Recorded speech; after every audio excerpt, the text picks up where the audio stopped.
Ito yung full video ng mga kamote. Panoorin nyo kung gaano kakamote dalawang to. Sa video makikita wala pa yung SUV. So wala talagang bawat nangyaring gitgitan maliban sa mangyayari mamaya. Hindi natin ikukat baka umiyak yung mga kapwa kamote nila. Ayan, dahan-dahan lang raw sila ang galing.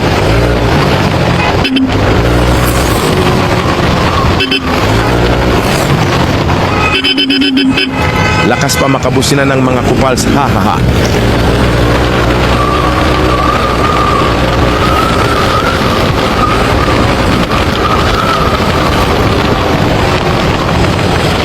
Ayan, pasok ng pasok mga kamote.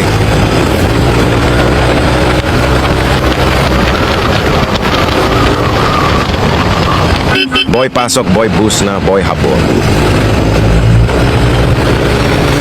Eto na yon. Dahil may nakita siya hindi naka-helmet mabilis magpatakbo, habol din siya. Ayaw pantalo. Eto na yung SUV nakapasok na sa gitna.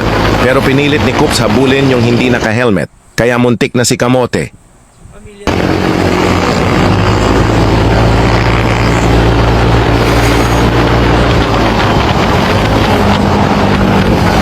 Yung kamoteng kasama niya, alam niya mali siya doon. Kaya alas siyang react. Pero itong naka-video, nakabuntot sa SUV, gusto niya overtake? Pansin niyo yun bike? Iwasan niya ng SUV. Dito pipilitin niya pumasok kahit sobrang liit ng spasyo. Dito hindi pa siya nag-react kasi kita naman na umiwas yung SUV sa e-bike. Ayaw patalo ni kamote, gusto niya talaga dikit sa SUV. At dito na nga, kinukulit niya talaga, gusto niya content, haha. Dito na yun, sumbong siya sa kasama niya, ginigit-git siya ng SUV. Kahit sobrang layo, hahaha. Ano na nga kamote? Ginigit kita ako nito munti, Fortuner. Ginigit ako. Oo. Hahabulin na yan nung isa kamoteng na una. Giniliran ako. Ayan, busin na si 80-80. Hinabol na ni Uug 00 Ok. Haharangan na ng kasama niya yun.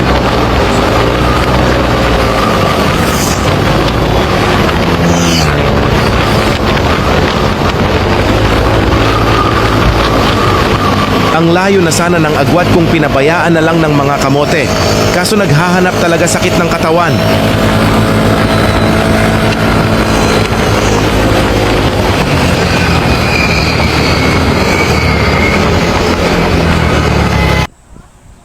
Ayan, nahaharang ni kamote yung motor niya para di makaalis yung SUV. At doon naging kwento.